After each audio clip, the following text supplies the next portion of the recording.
Hi hello friends, welcome to our YouTube channel. ఈరోజు మనం paper చూసుకున్నట్లయితే టారిఫ్ ట్యాక్సుల గురించి మళ్ళీ మెన్షన్ చేశారు. అసలు యూఎస్ ప్రెసిడెంట్ డొనాల్డ్ ట్రంప్ 14 కంట్రీస్కి అల్టిమేటమ్ లెటర్స్ని ఇచ్చారనమాట. ఇది జూలై 9th నుంచి అమల్లోకి రావాల్సి ఉండగా ఆగస్టు 1st నుంచి అమల్లోకి రానుంది. ఈ 14 కంట్రీస్లో ఇండియా లేదు. ఈ విషయాన్ని కొంచెం బాగా గుర్తుపెట్టుకోండి.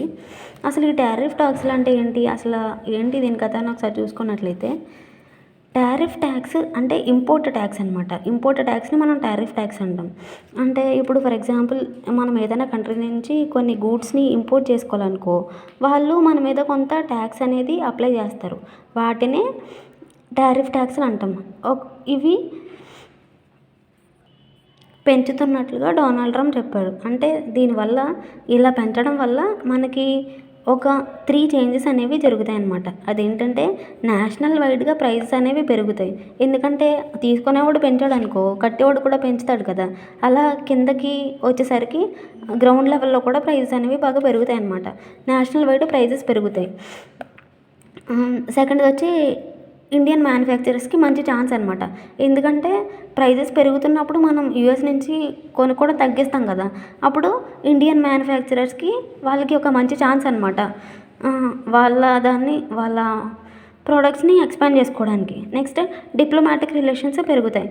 ఎందుకంటే యూఎస్ మన మీద ఇవి పెంచుతుంది టారిఫ్ ట్యాక్స్లు. కానీ US is not the world కదా. ఇంకా చాలా కంట్రీస్ ఉన్నాయి. మనం ఇంకా వేరే కంట్రీస్తో కూడా ఇంకా చాలా అగ్రిమెంట్స్ కుదుర్చుకోవచ్చు. కాబట్టి డిప్లొమాటిక్ రిలేషన్స్ అనేవి పెరుగుతాయి. అయితే ఈరోజు పేపర్లో ట్రంప్ ఏం చెప్పాడంటే, బ్రిక్స్లో ఉన్న దేశాలకి 10% టారిఫ్ ట్యాక్స్లు విధిస్తున్నాము అని చెప్పాడు. అసలు బ్రిక్స్లో ఉన్న దేశాలకి ఎందుకు విధిస్తున్నాడు, ఇదంతా క్లియర్గా ఎక్స్ప్లెయిన్ చేద్దాం ఈ వీడియోలో. మేజర్ ఎకానమీస్ అయినటువంటి జపాన్, సౌత్ కొరియా, వీటికి 25% టారిఫ్ ట్యాక్స్ విధించాడు. అయితే హయ్యెస్ట్ ఎవరికి, ఏ దేశాలకి విధించారు ట్యాక్స్లు అని చూసుకుంటే, బంగ్లాదేశ్కి 35% విధించారు, కాంబోడియాకి 36%, లావోస్కి 40% అండ్ మయన్మార్కి కూడా 40%.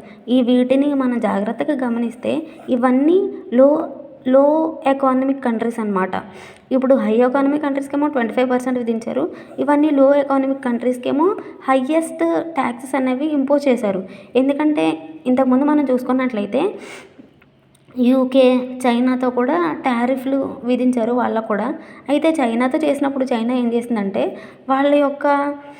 వీళ్ళు టారిఫ్లు విధించారు కదా, అందుకని చైనా ఏం చేసిందంటే కామ్గా ఉండకుండా వీళ్ళు కూడా టారిఫ్లు విధించారు. వీళ్ళు కూడా ఎక్కువ ట్యాక్స్లు ఇంపోజ్ చేశారనమాట. యుఎస్ ఎప్పుడైతే ఇలా అథారిటీ చూపించడానికి ట్రై చేస్తుందో, మొత్తం అన్ని కంట్రీస్ని తన గుప్పెట్లోకి తెచ్చుకోవడానికి ట్రై చేస్తుందో, మిగిలిన కంట్రీస్, హై ఎకానమిక్ కంట్రీస్ కామ్గా ఉండవు కదా, వాళ్ళు కూడా ప్రతీకారం తెచ్చుకోవాలన్నట్టు చైనా చేసింది. అప్పుడు యుఎస్ మళ్ళీ కామ్ అయింది. అలాగా ఇవేమో లో ఇన్కమ్ కంట్రీస్ కదా, కాబట్టి వీటికి హై ట్యాక్స్లు పెంచేసి ఎక్కువ వీళ్ళ మీద అథారిటీ చూపించిన వీళ్ళ నుంచి వచ్చే తిరుగుబాటు అన్నది కొంచెం చాలా తక్కువగా ఉంటుంది కదా. కాబట్టి వీళ్ళ చేశారన్నది మనకు క్లియర్ కట్గా అర్థమవుతుంది ఇక్కడ. అయితే ఇండియా మార్చిలోనే ఒక నెగోషియేటింగ్ టీమ్ని యుఎస్కి పంపించింది. దానికి స్పెషల్ సెక్రటరీ ఎవరంటే రాజేష్ అగర్వాల్. ఈ పేరు చాలా గుర్తుపెట్టుకోండి, important. Rajesh Agarwal special secretary అనమాట. ఇండియన్ నెగోషియేటివ్ టీమ్కి యుఎస్ పంపించాము. వాళ్ళు యుఎస్లో కొన్ని చర్చలు చేశారు. చర్చలు చేస్తే మనకు అక్కడ యుఎస్ వాళ్ళ మైండ్ సెట్ క్లియర్ కట్గా అర్థమవుతుంది. ఇక్కడ వాళ్ళు ఏమన్నారంటే, అగ్రికల్చరల్ గూడ్స్ మీద, డైరీ సెక్టర్ మీద, ఇండియన్ అగ్రికల్చరల్ గూడ్స్ మీద అండ్ ఇండియన్ డైరీ సెక్టర్ మీద వాళ్ళకి అన్ఫెక్టర్డ్ యాసెస్ కావాలంట యుఎస్ వాళ్ళకి అని డిమాండ్ చేశారు. ఇండియాదేమో మొత్తం అగ్రికల్చరల్ బేస్డ్ ఎకానమీ కదా మనది. అయినా సరే వాళ్ళు అన్ఫెక్టర్డ్ యాసెస్ అంటే ఆంక్షలు లేని, అసలు మనం వీటి మీద వాళ్ళకి అసలు ఆంక్షలేం పెట్టకూడదంట. అప్పుడే మీరు అలా చేస్తేనే మేము ట్యాక్సుల్ని తగ్గిస్తాము, లేకపోతే ట్యాక్సుల్ని తీసేస్తాము అని చెప్పారనమాట. ఇక్కడ వాళ్ళ మైండ్ సెట్ అనేది ఎలా ఉందో చూడండి, అసలు ఎంత డేంజరస్గా ఉందో. మన అగ్రికల్చరల్ సెక్టర్ చూసుకున్నట్లయితే ఎకానమీ చూసుకున్నట్లయితే జీడిపిలోనే ఒక 16% వరకు ఉంది. ఒక 50% మంది పీపుల్ అగ్రికల్చరల్ బేస్డ్గానే ఇప్పటికి ఇంకా వర్క్ ఇంకా చేస్తూ ఉన్నారు కదా. నెక్స్ట్ డైరీ సెక్టర్ చూసుకున్నట్లయితే మనం వరల్డ్లోనే హైయెస్ట్ ప్రొడ్యూసర్ ఆఫ్ మిల్క్ ఎవరంటే ఇండియా. ఇక్కడ చూడండి, మనకి $239 మిలియన్, $239 మిలియన్ మనకి డైరీ సెక్టర్ వల్ల రన్ అవుతూ ఉంది. మన ఇండియన్ పర్ క్యాపిటా చూసుకున్నట్లయితే ఆఫ్ మిల్క్ కన్జంప్షన్ చూసుకున్నట్లయితే 471 గ్రామ్స్ పర్ డే అనమాట. అంటే ఇండియాలో ఒక్క రోజుకి 471 గ్రామ్స్ ఆఫ్ మిల్క్ అవైలబుల్గా ఉంది. అయితే ఇది గ్లోబల్ యావరేజ్ ఏమో 322 గ్రామ్స్ మాత్రమే. అంటే ఇక్కడ ఇండియా డైరీ సెక్టార్లో ఎంత రిచ్గా ఉందో మనకు అర్థమవుతుంది. ఒకసారి మనం స్టేట్స్ కూడా చూసుకున్నట్లయితే హైయెస్ట్ వచ్చి యూపీ అనమాట. యూపీ 16%, రాజస్థాన్ సెకండ్ ప్లేస్లో 14%, నెక్స్ట్ మధ్యప్రదేశ్ వచ్చి 9%. అలా ఏపీ చూసుకున్నట్లయితే ఏపీ ర్యాంక్ 5 అనమాట విత్ 6.7%. ఇవన్నీ మనం కరెంట్ ప్లస్ జీకే కంబైన్డ్గా లింక్ చేసి చెప్తున్నాం కాబట్టి జాగ్రత్తగా చూసుకోండి. ఇవన్నీ నోట్ చేసుకోండి ఒక దిక్కున.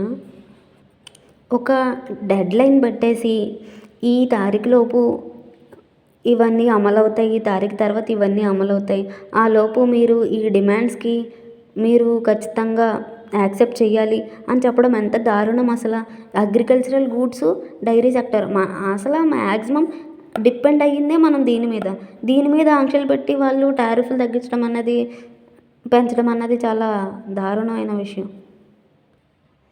ఓకే, నెక్స్ట్ ఇది చూసుకున్నట్లయితే దీనివల్ల మనకి 3 చేంజెస్ జరుగుతాయని చెప్పుకున్నాం. ఫస్ట్, నేషనల్ ప్రైజెస్ పెరుగుతాయి. సెకండ్, ఇండియన్ మ్యానుఫ్యాక్చరర్స్కి అది చాలా హెల్ప్ అవుతుందని చెప్పాం. నెక్స్ట్, హెల్ప్ అవుతుందంటే వాళ్ళు దాంట్లో ఇంకా మెరుగైన చేంజెస్ తీసుకోగలిగితే అది హెల్ప్ అవుతుంది. నెక్స్ట్, డిప్లొమాటిక్ రిలేషన్స్ పెరుగుతాయని చెప్పుకున్నాం. అసలు ఇండియన్ మ్యానుఫ్యాక్చరర్స్కి ఎలా హెల్ప్ అవుతుంది, ఇండియా ఏమైనా వాళ్ళ కోసం ఏమైనా ఇనిషియేటివ్స్ కానీ స్కీమ్స్ కానీ తీసుకొచ్చిందా, వాటి గురించి ఒకసారి చూసుకున్నట్లయితే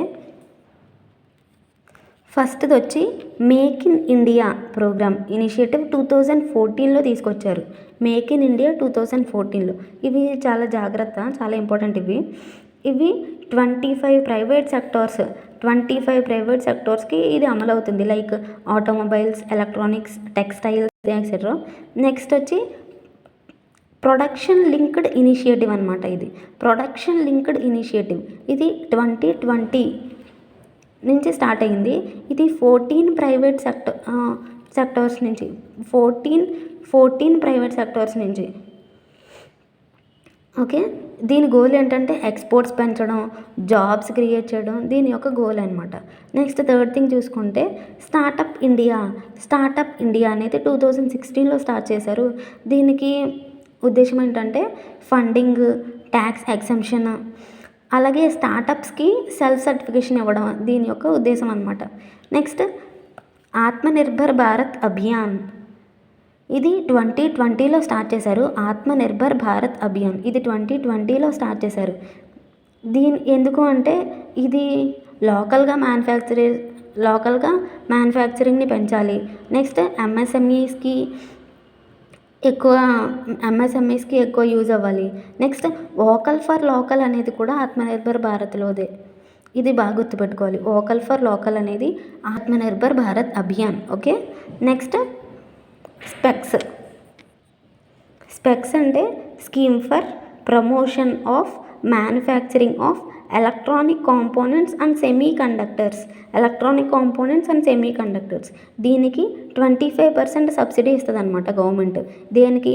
ఎలక్ట్రానిక్ అన్నాం కదా, ఎలక్ట్రానిక్ మ్యానుఫ్యాక్చరింగ్కి 25% సబ్సిడీ ఇస్తుంది గవర్నమెంట్. ఓకే, దీని యొక్క ఉద్దేశం ఏంటంటే ఎలక్ట్రానిక్ పరంగా ఇండియాని ఒక హబ్గా తయారు చేయడం అనేది దీని యొక్క ఉద్దేశం అనమాట. నెక్స్ట్, సమర్థ్ అంటే scheme for capacity building in textile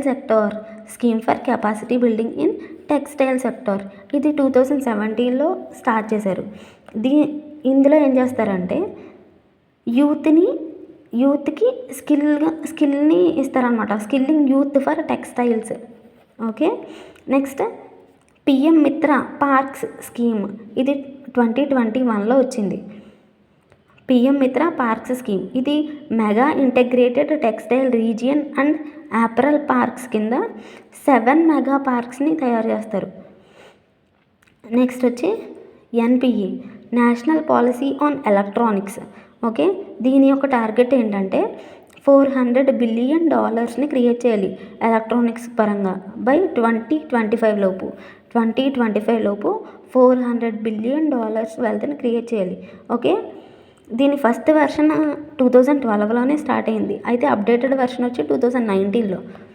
ఇవి చాలా బాగా గుర్తుపెట్టుకోవాలి, ఎందుకంటే మనకి ఎస్ఎస్సిలో కానీ హైకోర్ట్స్లో కానీ ఇలాంటి కాంపిటేటివ్ ఎగ్జామ్స్లో, రైల్వేస్లో కానీ ఇలాంటి కాంపిటేటివ్ ఎగ్జామ్స్లో ఇలాగా 2019లో లేకపోతే 2012లో ఇలా ఒక బిట్ అడిగారు అనుకో, మనం చాలా టఫ్గా వచ్చింది పేపర్, ఎప్పుడో అడిగేసాడు కరెంట్ అఫైర్స్ అనుకుంటాం. మనం రీసెంట్గా ఉన్న కరెంట్ అఫైర్స్ అన్ని చదివేస్తాం కానీ ఇవి చూసుకోము. కానీ ఇక్కడ ఏమవుతుందంటే రీసెంట్ కరెంట్ అఫైర్స్లోనే దానికి రిలేటెడ్ ఏమున్నాయో పాస్ట్లో కూడా చూసుకోవాలన్నమాట. కాబట్టి జాగ్రత్త. నెక్స్ట్ వచ్చి సిఎల్సిఎస్ఎస్ అంటే credit linked capital subsidy scheme. Credit linked capital subsidy scheme. దీంట్లో ఏం చేస్తారంటే 15% సబ్సిడీ ఇస్తారు. దేని మీద? On manufacturing of machinery upgradation of MSMEs. Machinery upgradation of MSMEs. కాబట్టి మెషినరీ అప్గ్రేడేషన్ అంటేనే మనకి ఇక్కడ అర్థమవుతుంది ప్రొడక్టివిటీ పెంచడానికి అండ్ క్వాలిటీ పెంచడానికి. ఓకే. నెక్స్ట్ వచ్చి ఇండస్ట్రియల్ కారిడార్స్ అండ్ క్లస్టర్స్. దీని గురించి మనకు ఆల్రెడీ తెలుసు. డిఎంఐసి అంటే Delhi Mumbai India corridor, Amrit, smart cities ఇవన్నీ కూడా చేశారు కదా టు బూస్ట్ మ్యానుఫ్యాక్చరింగ్. ఇది డిఎంఐసి మాత్రం 2007లో చేసింది. మిగిలినవన్నీ 2013 నుంచి 2022 వరకు చేశారు. తర్వాత లీప్ అంటే ఏం లేదండి, logistics efficiency enhancement programme. Logistics efficiency enhancement programme ఇది 2015లో చేశారు. దేనికంటే లాజిస్టిక్స్ యొక్క కాస్ట్ని తగ్గించడానికి and roads, ports, multi modal ట్రాన్స్పోర్ట్ని పెంచడానికి దీని ఉద్దేశం అన్నమాట. నెక్స్ట్ వచ్చి ఓడిఓపి అంటే 1 డిస్ట్రిక్ట్ 1 పోర్టల్. ఇది మనకి ట్రెండింగ్లో ఉంది కదా, ఇది 2020లో వచ్చింది. ఓకే, రాస్తా. లీప్ ఏమో 2015లో వచ్చింది. ఓకే, 1 డిస్ట్రిక్ట్ 1 పోర్టల్ అనేది 2020లో వచ్చిందనమాట. 2020లో నేషనల్ వైడ్గా ఇంప్లిమెంట్ చేశారు. అయితే 2018లోనే యూపీలో స్టార్ట్ అయిందనమాట. ఫస్ట్ స్టార్ట్ అయినది 2018లో యూపీలో. ఓకే, నేషనల్ వైడ్గా 2020లో స్టార్ట్ అయింది. ఇదేంటంటే యూనిక్ లోకల్ ప్రొడక్ట్స్ని తయారు చేయాలన్నది దీని ఉద్దేశం. ఇవన్నీ కూడా ఇండియన్ మ్యానుఫ్యాక్చరర్స్కి యూజ్ అయ్యేలా ఇండియా తీసుకొచ్చిన స్కీమ్స్ అండ్ ఇనిషియేటివ్స్ అని చెప్పుకోవచ్చు. నెక్స్ట్ వచ్చి డిప్లొమాటిక్ రిలేషన్స్ కదా, దీని గురించి కూడా ఒకసారి చూసుకున్నట్లయితే మోడీ ఈ మధ్య చాలా దేశాల్లో పర్యటిస్తున్నారు కదా, like France, US, Mauritius, Trinidad and Tobago, Malaysia, Brazil, ఇవన్నీ చాలా రీసెంట్గా. బ్రెజిల్ ఏమో నిన్న వెళ్ళారు 8న, ఈరోజు 9th కదా. బ్రెజిల్ ఏమో నిన్న వెళ్ళారు. అయితే దాని గురించి ఒకసారి చూద్దాము. అంటే ఇక్కడ బ్రిక్స్ గురించి కూడా ఒకసారి చూడాలి. అంటే బ్రిక్స్లో ఉన్న కంట్రీస్కి ఒక 10% టారిఫ్ ట్యాక్స్ విధిస్తానన్నారు కదా. ఎందుకు అంటే బ్రిక్స్ అనేది ఏర్పడడానికి ఉద్దేశం ఏంటంటే యుఎస్ డాలర్ బాగా ఆధిపత్యం పెరిగిపోతుంది కాబట్టి యుఎస్ డాలర్ యొక్క ఆధిపత్యాన్ని తగ్గించాలి అనేదే బ్రిక్స్ యొక్క ఎయిమ్ అనమాట. అందుకని ఇప్పుడు ప్రజెంట్ ఈయన యుఎస్ ప్రెసిడెంట్ డొనాల్డ్ ట్రంప్ దీని మీద టారిఫ్ ట్యాక్స్లు విధిస్తున్నాడు. ఎందుకంటే ఇది దానికి నెగిటివ్గా ఉంది. డాలర్ పెరగడానికి ఇది ఒక ఆటంకంగా భావించి ఆయన ఇలా చేశారనమాట. అయితే బ్రిక్స్ అనేది ఎప్పుడు స్టార్ట్ అయింది, అసలు దీని గురించి స్టాటిక్ ఒకసారి చూసుకున్నట్లయితే బ్రిక్స్ అనేది 2009లో స్టార్ట్ అయింది. అయితే 2009లో BRIC బ్రిక్ అనేది 2009లో అనమాట. 2010లో బ్రిక్స్ అయ్యింది. అంటే సౌత్ ఆఫ్రికా ఇక్కడ యాడ్ అయింది. మనకు బ్రిక్స్ అంటే తెలుసు కదా, Brazil, Russia, India, China, South Africa. 2009లో స్టార్ట్ అయినప్పుడు BRIC వరకే ఉంది. అంటే సౌత్ ఆఫ్రికా అప్పుడు ఇంకా రాలేదు. సౌత్ ఆఫ్రికా 2010లో యాడ్ అయ్యి బ్రిక్స్గా మారింది. ఓకే, ప్రెజెంట్ 2025 17th సమ్మిట్ అనమాట. దీని ప్రెసిడెంట్ ఎవరని చూసుకున్నట్లయితే బ్రిక్స్ యొక్క ప్రెసిడెంట్ డిల్మా రౌసెఫ్. ఈవిడ ఎవరంటే ఎక్స్ ప్రెసిడెంట్ ఆఫ్ బ్రెజిల్ అనమాట. 2025 థీమ్ చూసుకుంటే building a fairer world for peace and prosperity. బ్రిక్స్లో మనకి రీసెంట్గా ఇంకొక 5 కంట్రీస్ యాడ్ అయినాయి కదా, అవి ఒకసారి చూసుకున్నట్లయితే Egypt, Ethiopia, Iran, Saudi Arabia, UAE. ఈ 5 కంట్రీస్ కూడా బ్రిక్స్లో యాడ్ అయ్యి ఇప్పుడు ప్రజెంట్ 10 కంట్రీస్ అనమాట. Okay, NDB new development bank కూడా బ్రిక్స్లో భాగమే అని మనకు తెలుసు కదా. అయితే అది ఏ ఇయర్లో యాడ్ అయిందంటే 2014లో. దానిలో భాగమే ఇప్పుడు బ్రిక్స్ మల్టీలాటరల్ గ్యారంటీ ఫండ్ అనే దాన్ని ఇప్పుడు NDBలో భాగంగానే చేర్చారనమాట. అయితే ఫస్ట్ 2009లో బ్రిక్ అనేది స్టార్ట్ అయిందని చెప్పాం కదా, అది ఫస్ట్ సమ్మిట్ ఎక్కడ జరిగిందంటే రష్యాలోనే జరిగింది. ఓకేనా. అయితే ఈ ఇయర్ 2025లో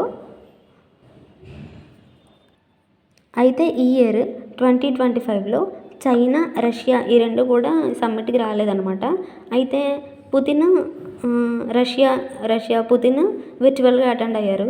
చైనా మొత్తానికి అటెండ్ కాలేదు. అయితే ఈ సంవత్సరం ఒక పార్ట్నర్షిప్ కంట్రీస్ ఎవరు అని చూసుకున్నట్లయితే ఉజ్బెకిస్తాన్ అండ్ కజకిస్తాన్ ఈ రెండు కూడా మనకి పార్ట్నర్షిప్ కంట్రీస్ అన్నమాట. ఓకే, ఇన్ఫర్మేషన్ వాల్యుబుల్ అనిపిస్తే ఒక లైక్ చేసి షేర్ చేయండి and subscribe to my channel. Stay tuned. By.